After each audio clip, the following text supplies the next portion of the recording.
This is Unthink Me. I'm Adam, and it's namaste. It's a pleasure to be here right now. I'm choosing to do this. I do not have time to do this right now, and I want to. I started this channel, Unthink Me. It's all about sort of deconstructing yourself, reanalyzing things that you believe to be true, or even just the idea that you need to have a coalesced idea of everything that is known, that you have to have strong opinions or strong positions on everything, in the anti-Socratic sense of not contending with the unconscious and your own lack of access to information. This is a response to, I was on YouTube and a live stream kind of came to my feed, so I watched the live stream. It was Elon Musk and Donald Trump. It was a 3-hour long live streamed conversation. Primary point was that Musk is publicly backing Trump's campaign for this election. I think that's an abstract version of what it was. As I listened, I found a lot of things chilling and surprising. This is not a political thing.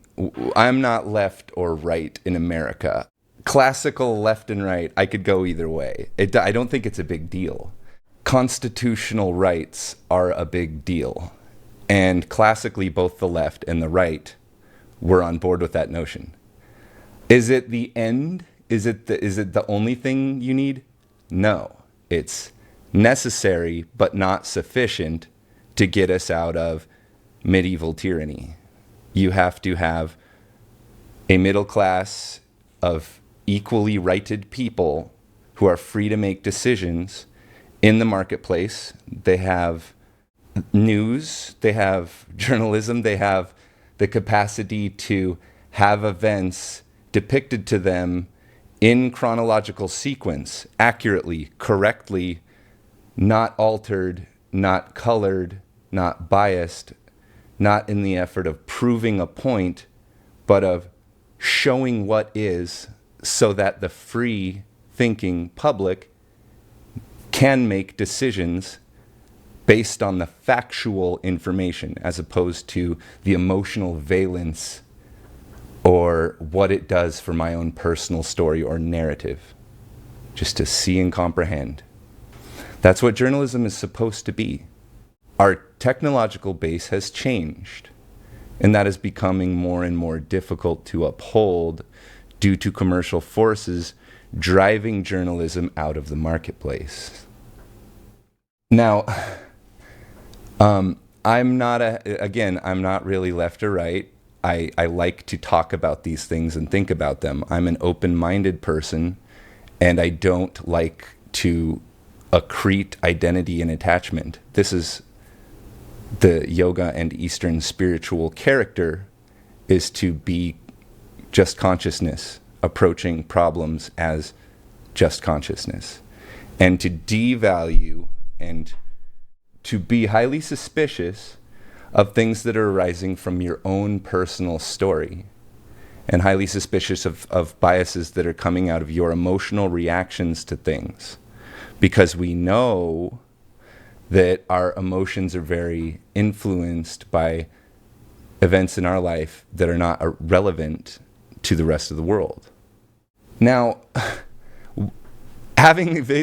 so I don't keep up with news. I'm not highly political. I'm not big on journalism. I don't have terribly strong opinions. My opinion is integral, I would say, is what should we do? Integral. That's what we should do politically. Integral theory. Not follow it blindly, but check it out if you're asking me what we should do. Learn about integral theory is what we should do, is my opinion. My mild opinion that I feel strongly enough personally, in my own personal story, with my own emotional story, I want to share this with you on YouTube. And I understand that in terms of the collective, my opinion is not very valuable. So, why in the heck am I doing this? I want to depict to you the core theme of this video. I want to depict to you what it is to just not really know already. to not approach a situation already knowing what you think, and that the situation proves the things that you already suspect to be true. This is how we approach current events as Americans, and I find that distasteful personally. Because a lot of information is withheld from us. We know this for sure. So, it is morally acceptable to be ignorant in that case, especially if you're earnestly trying to understand and see, and if you're earnestly trying to create a communicative dialogue between other people who are open-minded and emotionally compassionate.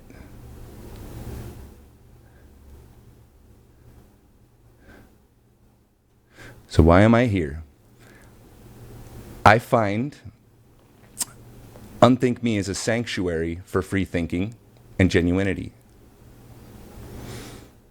We don't talk politics at the dinner table. We don't talk about that stuff.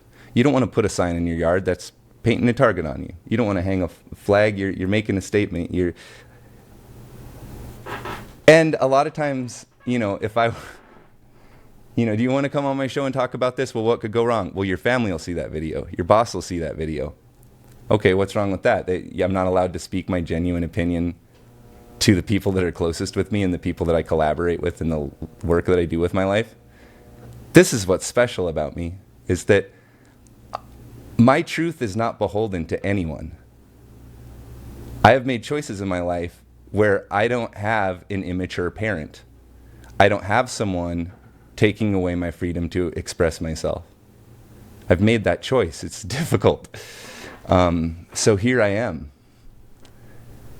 It doesn't matter to anyone whether I support Trump or Harris. It matters to like 3 people. They'll make a little I approve or disapprove of that. And 1 over the entire population in the US, I guess it matters that much as well. But I have this freedom where, in Unthink Me, at the very least, and because of the conditions of my life, there's nobody with authority over what I'm allowed to say.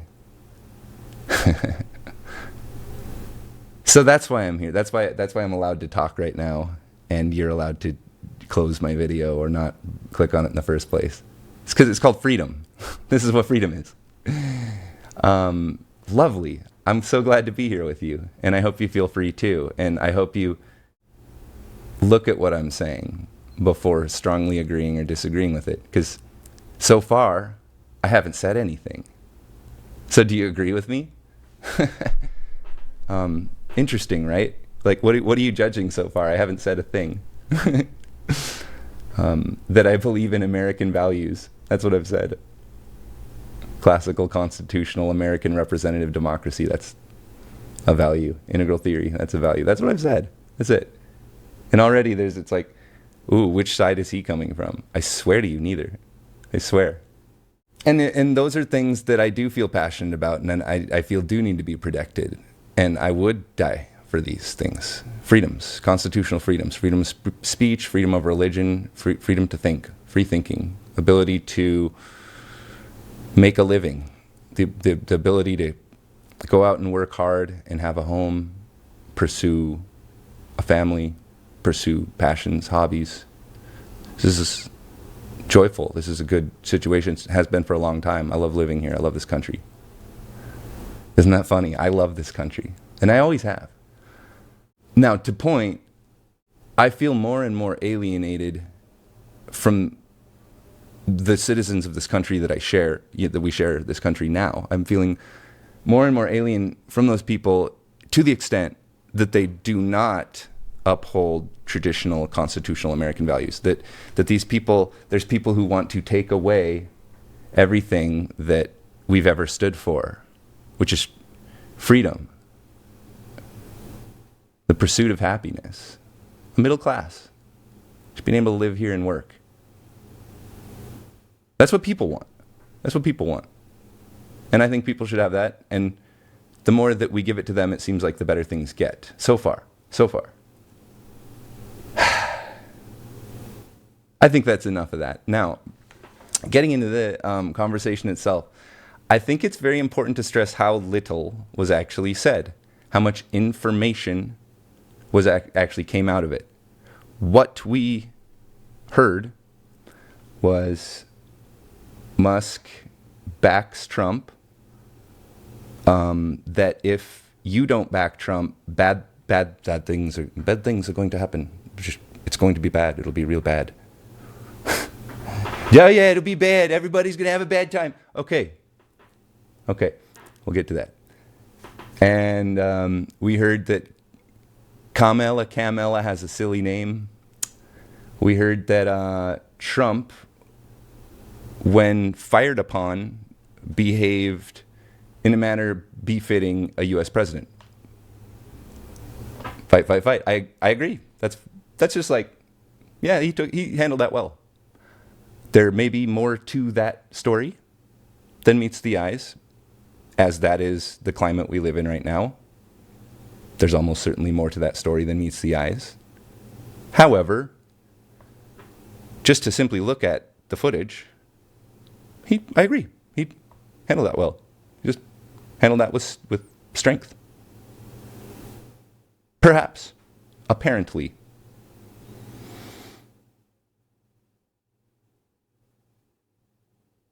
It was a very strange situation, I would comment.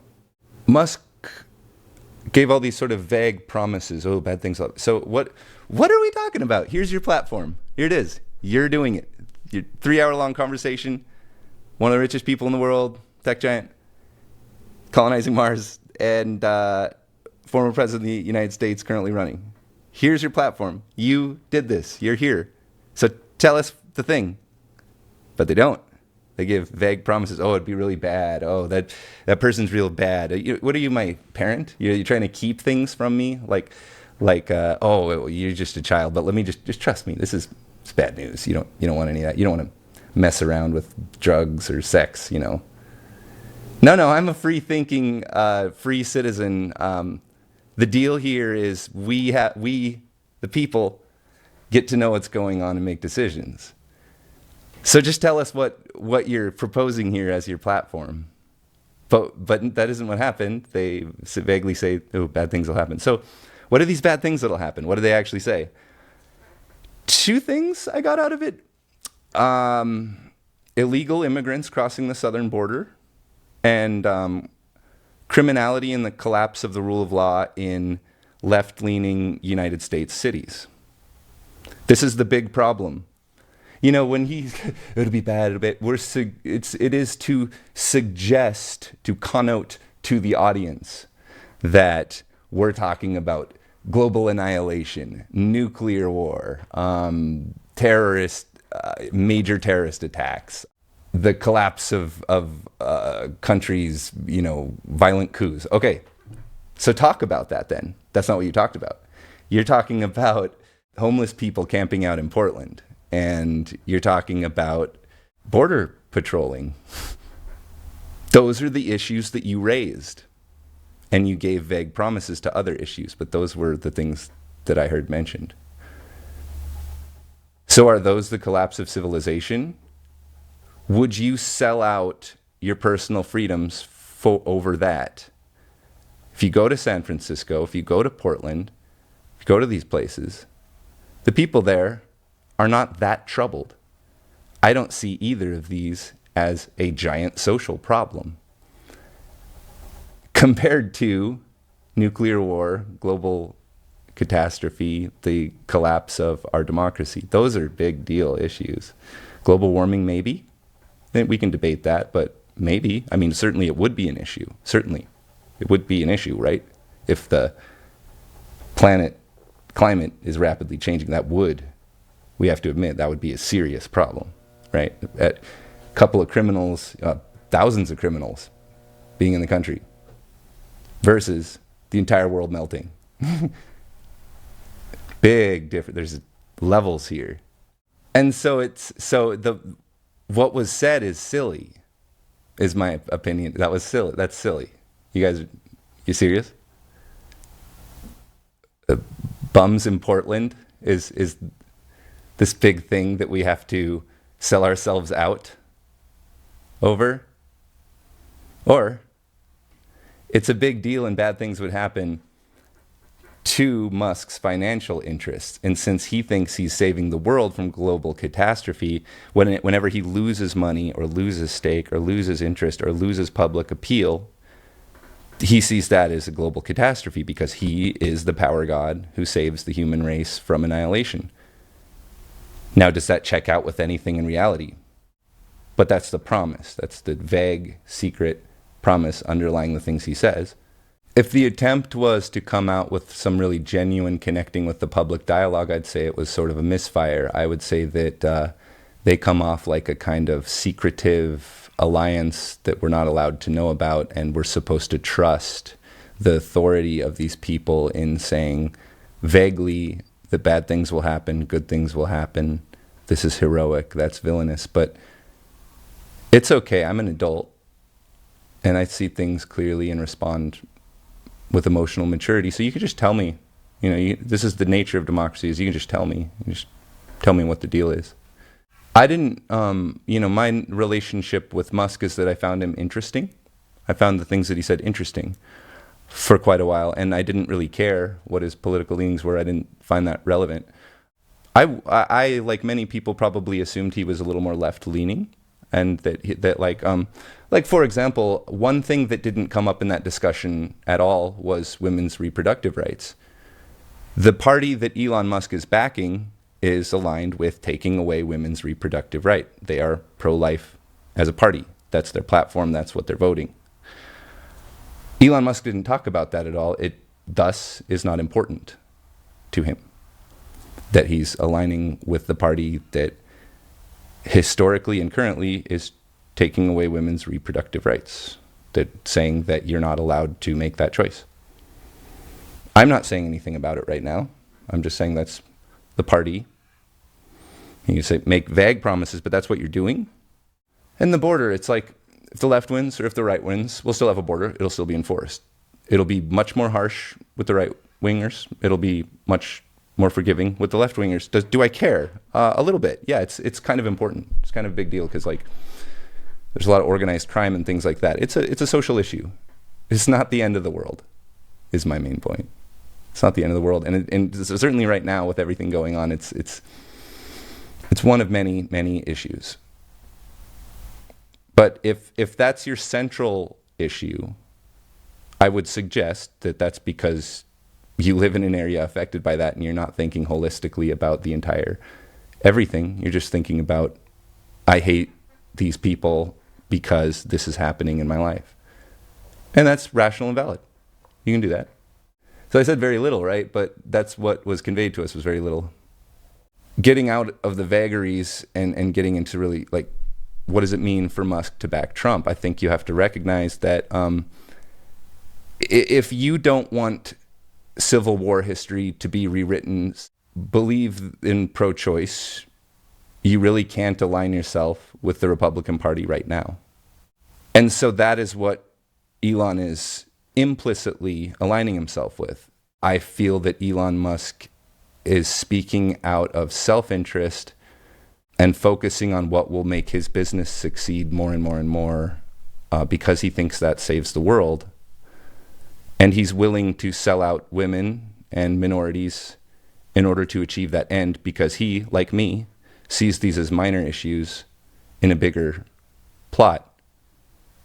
Personally, I would never sell out my personal sovereignty, and I don't value that, and I don't want that. And I think that that's what I'm seeing occurring. And honestly, I don't even know if it matters in light of that, in light of the collapse of constitutional democracy, journalism, truth, freedom. I'm not 100% sure or convinced whether the left is any help. Not sure. Any help even keeping it how it is. I'm not sure.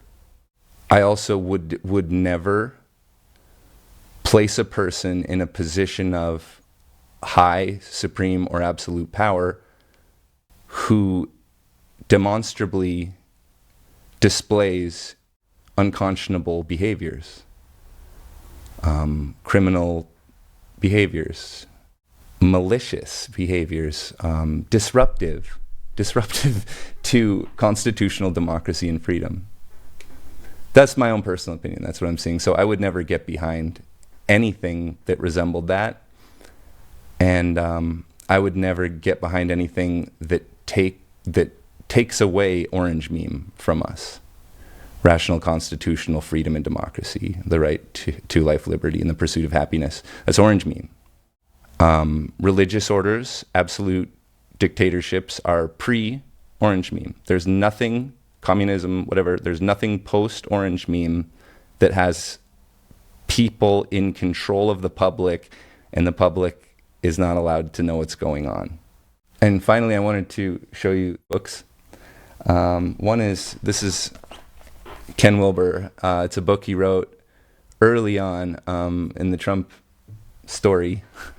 Trump in a post-truth world. It's not about anything particularly to do with Trump as a person or as a moral agent or anything like that. It's to do with a world where we don't all agree on what the truth is, and that can be easily manipulated. And in this sort of world, we should look for real, obvious signposts of truth versus falsehood. In this world where facts are so easily manipulated and people are so easily manipulated, we should be very, very careful about things that seem kind of fantastical and things that are kind of magician-like, where there's something behind a curtain that we're not allowed to see, where bad things will happen, bad things are going to happen. That's behind a curtain. You're not saying what the bad things are. You're not saying how it works, how it happens, you see? And that goes both ways, left and right. I think this is rubbish, this two-party American thing. I think this is terrible, personally. I think it's undermining the thing that we started when people rode horses and had wooden teeth. But you need that. You can't go back behind that to where it's just like torture and slavery. That's obviously way worse. Also, this is a book that One Party Press by my grandfather, Nathaniel Blumberg, who is the Dean of Journalism at the University of Montana. If I could kind of paraphrase my grandfather's position in that book, that book it explores how some newspapers in the 70s, in periodicals at the time, he did a statistical analysis and several sorts of analysis on whether they're slightly left or right-leaning, and found that they're slightly right-leaning, which is like hilarious. It's like, if you did that now, there's no question at all. Everything has a leaning, very strong. It's not the same world. And he was very critical of this tiny leaning, this tiny tendency for journalism to lack objectivity. And so that's shattered. That's not the same world anymore. And if I could paraphrase the end, like the latter part of his life, it was a real struggle watching that all decay and dissolve and fade. And he fought. Fight. To be able to know what's going on. Namaste. I'm sorry that this was muddled, and I'm sorry if you find this incendiary or disagreeable, because that isn't the point. The point is, let's think together. Let's not throw each other under the bus. I still trust you, Americans and the world, humanity. I still trust you to think, feel, and do morally. That's what I'm doing. So let's do it together. Even if we disagree about certain things, I'm open-minded, and I hope you are.